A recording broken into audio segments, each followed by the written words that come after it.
In this particular video we are going to solve some numericals for the AC circuit, power in AC circuit. So first example is, પહેલો example આપણે આપ્યો છે 20 ohm resistance 20 ઓહમનો પ્રતિરોધ છે અને 0.1 હેનરીનો inductor છે. એને કોઇલમાં સિરીઝ સાથે આ જે ઇન્ડક્ટિવ કોઇલ જે છે એને સિરીઝ સાથે કનેક્ટ કરવામાં આવી છે, સિરીઝમાં કનેક્ટ કરવામાં આવી છે રેઝિસ્ટન્સ અને ઇન્ડક્ટરને 230 વોલ્ટ 50 હર્ટ્ઝના એસી સપ્લાયમાં. ફાઇન્ડ કરવાનું છે તમારા પાવર ફેક્ટર અને પાવર લોસ ઇન સર્કિટ. સો એવું આપ્યું છે 20 ઓહમનો રેઝિસ્ટર અને 0.1 હેનરીના ઇન્ડક્ટરવાળી કોઇલને સિરીઝમાં જોડી 230 વોલ્ટ 50 હર્ટ્ઝ એસી સપ્લાય આપવામાં આવે તો પાવર ફેક્ટર અને સર્કિટમાં થતો વ્યય, પાવર વ્યય શોધો.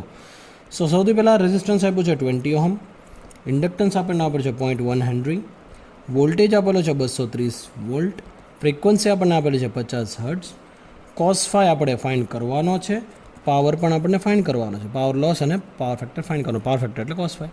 સો સૌથી પહેલાં આપણને ખબર છે જો ઇન્ડક્ટન્સ આપેલો છે તો જો આ ટાઈપનું બને ભાઈ રેઝિસ્ટર જે છે તો આ રેઝિસ્ટર, ઇન્ડક્ટર એને સપ્લાય આપો એટલે આ સપ્લાય. તો આ આર એટલે 20 ઓહમનો રેઝિસ્ટર છે, એલ એટલે 0.1 હેનરીનું ઇન્ડક્ટર છે. એ હેનરી આપેલું છે એનો મતલબ એવો થયો ઇન્ડક્ટન્સ આપ્યું છે, બરાબર છે. બટ હવે જે છે મારે આના પર હેનરી પરથી મારે ઇન્ડક્ટિવ રિએક્ટન્સ જે છે ફાઇન્ડ કરવું પડે તો ઇઝીલી થઈ જશે. શું? XL is equal two 2πfl આપણને ખબર છે. તો ઇન્ડક્ટન્સ એલ આપેલું છે ને, તો XL ફાઇન્ડ થઈ જશે. XL is equal two 2 × 3.14 × 50 into what is L here? Inductance 0.1 henry. So XL is equal to 31.4 ohms. So this is your XL. Afterwards આપણને ખબર છે પાવર લોસ ફાઇન્ડ કરવાનો છે. પાવર લોસ જો મારે ફાઇન્ડ કરવો હોય તો મારે શું કરવું પડે? મારે પાવર ફાઇન્ડ કરવાનો છે. Power P is equal to VI cos phi. એના માટે મારે વોલ્ટેજ જો, એના માટે કરંટ જો. કરંટ તો અત્યારે મારી પાસે છે નહીં, તો કરંટ ફાઇન્ડ કરવા માટે I is equal to આપણને ખબર છે V by ટોટલ ઇમ્પિડન્સ, બરાબર છે. તો ઇમ્પિડન્સ જે છે તો ઇમ્પિડન્સ મારે ફાઇન્ડ કરવું પડે ને, તો Z is equal two √ of R² plus X². X એટલે કોઈ પણ હોઈ શકે, ઇન્ડક્ટિવ અથવા તો કેપેસિટી કોઈ પણ હોઈ શકે છે, બરાબર છે. તો આપણી પાસે અત્યારે ઇન્ડક્ટન્સ છે, સો XL લખી દઉં. તો આ ફોર્મ્યુલા મુજબ જો હું જાઉં તો મારે શું કરવું પડે? Z is equal two √ of R² plus XL². Now √ of R એટલે કેટલા થયા? 20 સ્ક્વેર પ્લસ XL એટલે 31.4 એનો square. So Z is equal two તમને મળશે 37.2 ઓહમ. શું મળશે? ઇમ્પિડન્સ તમને 37.2 ઓહમ મળશે. હવે જોઈએ, આ તમને મળી ગયું 37.2, એ તમારું ઇમ્પિડન્સ મળ્યું. હવે કરંટ મારે ફાઇન્ડ કરવાનો છે, તો current is equal to I is equal to V by Z. What is V? 230. Okay, what is Z? 37.2 જે આપણને મળ્યું. So I is equal to 6.18 ampere મળશે. I is equal to 6. આ પ્રી કેલ્ક્યુલેટેડ વેલ્યુ છે, કેમ કે time ના જાય એટલા માટે આ ફટાફટ જે છે કેલ્ક્યુલેટ સીધી જ વેલ્યુ જે છે મેં મૂકી છે. એના પછી પાવર ફેક્ટર ફાઇન્ડ કરવાનો છે, તો cos phi. So cos phi is equal to what? R by Z જે આપણને ખબર છે. Cos phi is equal to R by Z. What is R? 20, 37.2. So power factor cos phi is equal to 0.537 અને આવશે lagging. શું કામ lagging? કેમ કે આપણી પાસે ઇન્ડક્ટિવ લોડ છે એટલા માટે. તો પાવર ફેક્ટર જે કોસ ફાઈ તમને મળ્યો 0.5376 મળ્યો, એના પરથી પાવર મળશે VI કોસ ફાઈ, જે આપણે આ મેળવવાનું હતું. V એટલે શું છે? 230. કરંટ 6.18 મળ્યો, કોસ ફાઈ 0.5376 મળ્યો, તો એના કારણે પાવર આપણને મળશે 7464.1 વોટ. તો આ પાવર મળી ગયો watt. So this is all about this example particular. Okay, એકદમ સિમ્પલ એક્ઝામ્પલ હતો. સેકન્ડ એક્ઝામ્પલ લઈએ. સેકન્ડ એક્ઝામ્પલ સિમ્પલ એ પણ છે. 50 ઓહમનો રેઝિસ્ટન્સ છે અને 100 માઇક્રો ફેરાડનું કેપેસિટર છે. એને શ્રેણીમાં એટલે કે સિરીઝમાં જોડવામાં આવે અને 220 વોલ્ટ 50 હર્ટ્ઝના સપ્લાય આપવામાં આવે તો એપરન્ટ પાવર શોધો, એક્ટિવ પાવર શોધો, રિએક્ટિવ પાવર શોધો. હવે આના પાર્ટ જ પાડી દઉં છું આ રીતે, બરાબર છે. સો રેઝિસ્ટન્સ આપણને આપેલો છે 50 ઓહમ, વોલ્ટેજ આપેલો છે 220 વોલ્ટ, કેપેસિટન્સ આપેલું છે 100 માઇક્રોફેરાડ. એના પરથી આપણને XC મળી જાય કે ના મળી જાય ભાઈઓ? બરાબર છે, XC મળી જાય ને, C આપેલું છે એટલા માટે. So F is equal to 50 hertz, P is equal to what, Q is equal to what. Active power એટલે શું? રિએક્ટિવ પાવર એટલે, અને એપરન્ટ પાવર. તો જો જો C આપેલું, પહેલા એક્ઝામ્પલમાં આપણને ઇન્ડક્ટન્સ આપેલું હતું, તો આપણને ઇન્ડક્ટિવ રિએક્ટન્સ ખબર પડી ગઈ. કેપેસિટન્સ આપ્યું છે તો કેપેસિટિવ રિએક્ટન્સ ખબર પડી જશે. XC is equal two 1/2πfc. So capacitance C આપેલું છે ને, તો XC is equal two 1/2πfc 2 into 3.14 into frequency 50 hertz લઈ જ લેવાની. કેપેસિટન્સી આપણને છે 100 માઇક્રોફેરાડ, 10⁻6 જો તમે રાખો તો 10⁻6. So x is equal to 31.8 ohm આવશે. તો કેપેસિટિવ રિએક્ટન્સ તમને શું મળી ગયું? 31.8 ઓહમ. હવે એના પરથી મારે શું ફાઇન્ડ કરવાનું છે? Apparent active power P. P is equal two આપણને ખબર છે એક્ટિવ પાવર પીનું ફોર્મ્યુલા શું થશે? I²R. એપરન્ટ પાવરનું ફોર્મ્યુલા થશે I²Z અને રિએક્ટિવ પાવરનું ફોર્મ્યુલા થશે I²X. સો મારે આના માટે શું કરવું પડે? ઇમ્પિડન્સ પહેલાં જોશે, મારે કરંટ જોશે ને, કરંટ જોશે તો ઇમ્પિડન્સ પણ જોશે. સૌથી પહેલાં ઇમ્પિડન્સ ફાઇન્ડ કરવું. Impedance is equal to 50² plus શું બનશે? 31.8², એટલે કે R² plus XC². So Z is equal to 59.2 ohm. Current I is equal to V/Z. V એટલે 220 divide by 59.2. So current will be 3.7 ampere. Okay. Apparent power find કરવું હોય તો સૌથી પહેલાં મારે શું છે? S is equal to I²Z. આ એટલે 3.7². Z તમને ઓલરેડી આપેલું 59.2. S is equal to 110.4 volt ampere. After that active power. So active power find કરવા માટે P is equal to what? I²R. So 3.7² into 50. So P is equal to 684.5 watt.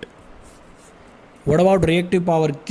Active power P, apparent power S અને reactive power Q is equal to I² into X. 3.7 no square into X કેટલું છે? 31.8. So Q is equal to 435.3 volt ampere reactive. So this is all about this example. Okay, એકદમ simple છે. આફ્ટરવાર્ડ એક પાવરવાળો example જોઈએ. બહુ જે છે આપણે સારી રીતે આ એક્ઝામ્પલ જે છે કરવો પડશે. ચાલો, બહુ ઘણું બધું મેં આમાં અંદર લઈ લીધેલું છે, જોઈએ. 3 ફેઝ લોડ છે. એક 3 ફેઝ લોડમાં દરેક ફેઝનો પ્રતિરોધ એટલે કે રેઝિસ્ટન્સ 30 ઓહમ તથા ઇન્ડક્ટિવ રિએક્ટન્સ 40 ઓહમ છે. સપ્લાય વોલ્ટેજ 400 વોલ્ટ છે અને 3 ફેઝ છે. આ લોડને સ્ટારમાં જો સપ્લાય આપવામાં આવે, સૌથી પહેલાં એક ડ્રો કરી નાખું ફિગર. મારી પાસે એક જે છે પ્રતિરોધ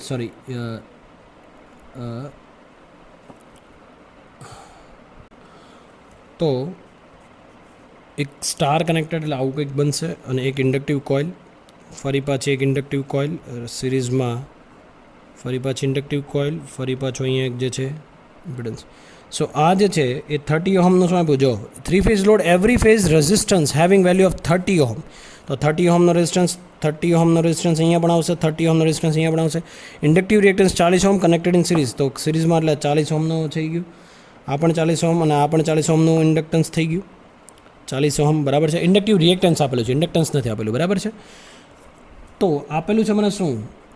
રેઝિસ્ટન્સ આપેલું છે 30 ઓહમ, ઇન્ડક્ટન્સ આપેલું છે, ઇન્ડક્ટિવ રિએક્ટન્સ આપેલું છે 40 ઓહમ, VL આપેલું છે 400 વોલ્ટ. સો ફાઇન્ડ કરો apparent power, active power, reactive power અને cos phi. બીજી વસ્તુ એવું કીધું, આ તો સ્ટાર માટે. હવે આવું ને આવું ડેલ્ટા કનેક્ટેડ માટે હોય તો પણ ફરી પાછા આ બધી વસ્તુ ફાઇન્ડ કરો એવું પણ છે. સૌથી પહેલાં આપણે સ્ટાર માટે જોઈએ. તો સૌથી પહેલાં જો સ્ટાર કનેક્ટેડ લોડ હોય તો એના માટે આપણે જોઈએ સ્ટાર માટે કે ઇમ્પિડન્સ પર ફેઝ મારે જોઈએ. તો ઇમ્પિડન્સ પર ફેઝ એટલે આ બંનેનું કોમ્બિનેશન થાય ને ભાઈઓ. હા, આ બંનેનું કોમ્બિનેશન એટલે જ લોસ મળે Z. આ તો R છે, આ એક L છે, તો આનું કોમ્બિનેશન મારે જોઈએ. તો સૌથી પહેલાં હું શું કહીશ? ZP એટલે કે ઇમ્પિડન્સ પર phase is equal two ZP is equal two પર ફેઝ મારે લેવાનું છે તો અંડર રૂટ ઓફ શું? RP² plus XLP². RP એટલે આ 30 એનો સ્ક્વેર પ્લસ XLP એટલે આ 40નો square. So ZP is equal to 50 ohm. શું આવશે? 50 ઓહમ. હવે આ જે 50 ઓહમ આવ્યું છે,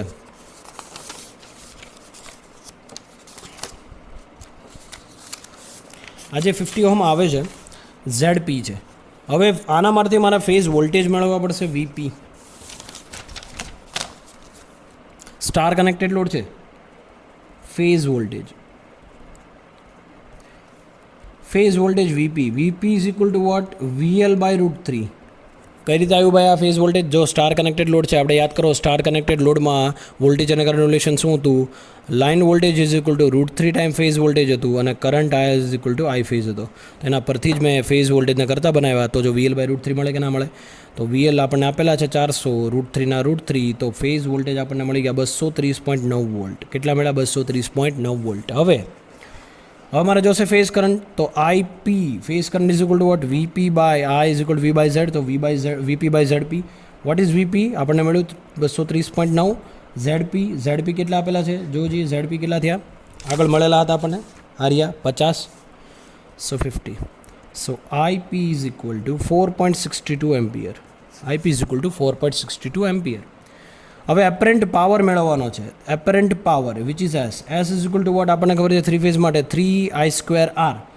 ઓકે, I²R હતું આની પહેલાં, તો 3 ફેઝ એટલે આગળ 3, સો IP² ZP પર્ટિક્યુલર પાવર જે છે. સો 3 into what is IP²? 4.62 square અહીંયા મળેલું છે. What is ZP? ZP આપણને આગળ મળેલું 50. So S is equal to 3201.7 volt ampere. આવો કોઈ આન્સર આવશે. એના પછી active power P is equal to 3I²R બનશે. સો આ બનશે P. So 3 into 4.62 square into 30 RP એટલે 30 છે, તો P is equal to 1921.0 watt. So this is your apparent power, active power. Reactive power જે છે, reactive power is Q is equal to શું બનશે? 3I²X. So Q is equal to 3 into 4.62 square into 40. So Q is equal two 2561.3 volt ampere reactive. So active power મળી ગયો, reactive power મળી ગયો, apparent power મળી ગયો. હવે છેલ્લે cos phi પાવર ફેક્ટર મેળવવાનો રહ્યો. સો RP R/Z બરાબર છે. સો 30/50.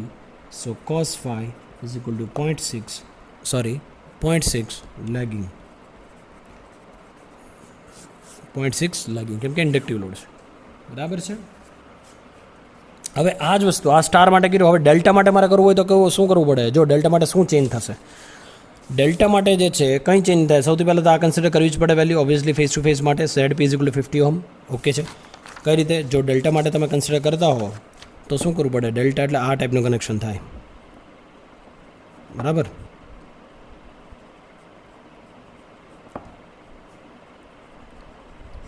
આવું થાય કનેક્શન. બરાબર છે. જો એક એક્ઝામ્પલમાં બંને આવી જાય 400 વોલ્ટ થશે કે નહીં થાય? આ 40 છે, આ 30 છે, આ 30 છે, 40 છે, 30 છે, 40 છે, આ રીતે થશે. હવે એના અંદર ફેસ ટુ ફેસ વોલ્ટેજ તો આપણે જે કોઈ પણ જે છે આપણે ફેઝ ઇમ્પિડન્સ જે છે તો 4 ને 3 આ જે છે આનું જ કોમ્બિનેશન થશે ને, √R² પ્લસ, તો 50 જ મળવાનું છે. સો ZP એટલે 50 આવી ગયું. પછી આના અંદર ફેઝ વોલ્ટેજ મારે મેળવવો હોય તો આપણે કેમ સ્ટારની અંદર ફેઝ વોલ્ટેજ VL/√3 હતું, બટ આપણને ખબર છે જો ડેલ્ટા કનેક્શન હોય તો VL is equal to V phase થાય અને કરંટ જે છે IL is equal to √3 times I phase થાય. આ યાદ રાખવાનું. બરાબર છે. તો જો એ મુજબ જવું તો અહીંયા શું બનશે? VL is equal two VP. બરાબર છે. ડેલ્ટા માટે VL is equal two VP. તો જેટલો લાઇન વોલ્ટેજ જેટલો ફેઝ વોલ્ટેજ તો કેટલો છે? 400 વોલ્ટ જ થશે ભાઈ. તો VP કેટલા બનશે અહીંયા? 400 વોલ્ટ. કોના માટે? સ્ટાર માટે. તો હવે IP બદલાઈ જશે ને, IP જે છે VP/ZP. તો IP બટ આના અંદર શું છે? IP એટલે VP કેટલું છે? 400 વોલ્ટ ડિવાઈડ બાય ZP એટલે 50. તો હું આનું આવું કરું, જો ડેલ્ટા માટે લખું તો આવું બનતું હતું 400 સોરી IP, હા બરાબર છે, 400 divide by 50 is equal to 8 ampere. તો 4.62 સ્ટાર માટે આવતો હતો, 8 એમ્પિયર આપણે ડેલ્ટા કનેક્ટેડ માટે આવે છે. હવે ફરી પાછું એપરન્ટ પાવર ડેલ્ટા માટે 3IP² ZP સેમ જ 3, 4.62ની જગ્યાએ 8 મૂકી દો તો એપરન્ટ પાવર જે તમને મળશે 96000 વોલ્ટ એમ્પિયર મળશે. જ્યારે અહીંયા ફરી પાછો એક્ટિવ પાવર માટે અહીંયા ફરી પાછો તમારે શું મૂકવું પડે? 8, તો 8² એટલે આનો પાવર જે મળશે 5760 એમ્પિયર મળશે. અને અહીંયા જે તમને ક્યુની વેલ્યુ મળશે એ 7680 વાર મળશે. એ તમારે રીતે કેલ્ક્યુલેટ કરવાનું છે. પછી cos phi જે છે RP/ZP, તો RP એટલે 30 હતું, 650 તો સેમ જ તે, તો 0.6 લેગિંગ બંને માટે સેમ આવશે. So this all about this example.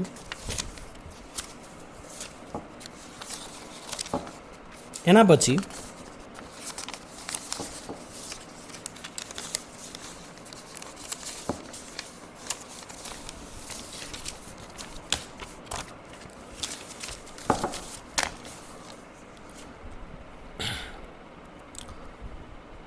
એના પછી એક એક્ઝામ્પલ જોઈએ.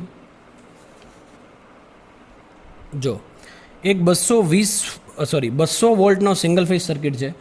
એના અંદર 3 ઓહમનું રેઝિસ્ટર જે છે સિરીઝમાં કનેક્ટેડ છે 4 ઓહમના ઇન્ડક્ટર સાથે.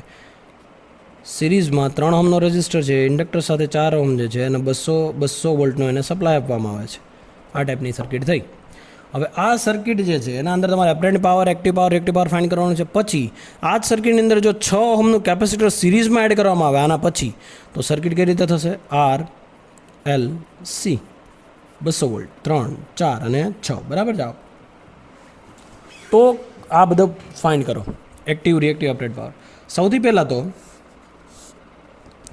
વોલ્ટેજ આપેલો છે આપણને 200 વોલ્ટ, રેઝિસ્ટન્સ આપેલું છે 3 ઓહમ, એક્સેલ આપેલું છે 4 ઓહમ, એપરન્ટ પાવર કેટલો, એક્ટિવ પાવર કેટલો, રિએક્ટિવ પાવર કેટલો, કોસ ફાઈ કેટલો, એક્સસી આપણને આપેલું છે 6 ઓહમ. તો સૌથી પહેલાં મારે શું ખબર? ઇમ્પિડન્સ ફાઇન્ડ કરો. Z is equal to under root of R square plus XL square. So R square 3 square થશે 4 સ્ક્વેર. તો Z is equal to 5 ohm થશે કે નહીં થાય ભાઈઓ? કેલ્ક્યુલેટ કરો. 5 ઓહમ થશે. તો આનો ડાયાગ્રામ આપણને ખબર છે કે કરંટને કરતાં બનાવો તો વોલ્ટેજ જે છે, તો જો રેઝિસ્ટર છે તો વીઆર અહીંયા આવશે અને વોલ્ટેજ જે છે વીએલ તો ઇન્ડક્ટિવ અહીંયા આવશે. બરાબર. અથવા તો જો અહીંયા લઈ લઉં, ટ્રાયંગલ દર્શાવજો, આને ભૂલી જાઓ. સો વીએલ તો આ બનશે. સો આ angle phi, this is V. Okay, આ નથી. ઓકે, ઓકે બનશે. સો આના પરથી જે મને કરંટ મળશે, I is equal to V by Z. What is V? 200. What is Z? 5. So I is equal to 4 ampere. શું મળશે? I is equal to 4 ampere. So apparent power S is equal to I square Z.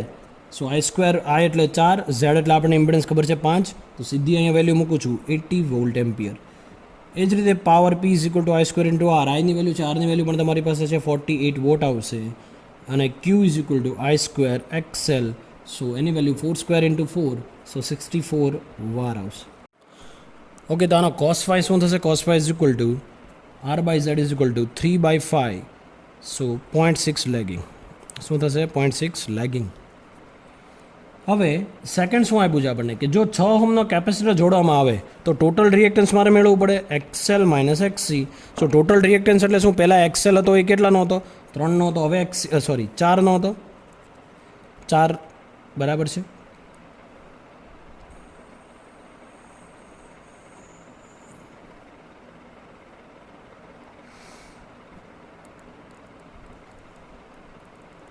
as you can see here 4 ohm. So 4 minus xc 6. So x is equal to 2 ohm capacitive બનશે, એટલે કે leading બનશે. 2 ohm જે છે capacitive એટલે કે leading બનશે. સો આની ફિગર જો જોઈએ તો ફિગર કઈ રીતે બનશે? એક રેઝિસ્ટર, એક ઇન્ડક્ટર, એક કેપેસિટર અને એ 200 વોલ્ટના સાથે. બરાબર છે. સો 3 ઓહમનો કેપેસિટર, 4 ઓહમ અને આ જે બનશે 6 ઓહમનો બનશે. બરાબર છે. તો હવે આનું જે છે કઈ રીતનું બનશે? તો Z is equal to under root of R square plus XL minus XC square. આવું ફોર્મ્યુલા બનશે, યાદ કરો. બરાબર છે. તો આના પરથી મને શું મળશે? 3 સ્ક્વેર પ્લસ 2 સ્ક્વેર. કેલ્ક્યુલેટ તમે કરજો ભાઈ. 3.6 ઓહમ ઝેડ એટલું 3.6 ઓહમ આવું મળશે. હવે આ 3.6 ઓહમ તો મળી ગયું. હવે આનો કરંટ પણ મને ફાઇન્ડ કરવો પડશે ને ભાઈઓ. So I is equal to V by Z. So 200 divide by Z કેટલું આવ્યું? 3.6. So I is equal to 55.5 ampere hours. Now what is reactive apparent power? I square z 55.5 નો સ્ક્વેર ઇન્ટુ 3.6 z મળેલું છે 11,089 volt ampere. P is equal to what? I square R. તો એ મળશે તમને 9240.7 vote. અને Q જે છે એ મળશે I square ઇન્ટુ x, તો એ મળશે 6160.5 વાર. What is cos phi? Cos phi is equal to R by Z, 3 by 3.6, 0.833 leading. કેવું બનશે? લીડિંગ બનશે. So this is all about this particular example.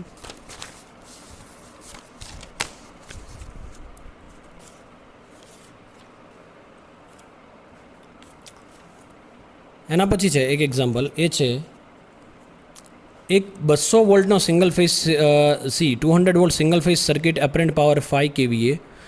ચાલો આ એક એક્ઝામ્પલ આપણે જે છે પછી જોશું. Thank you.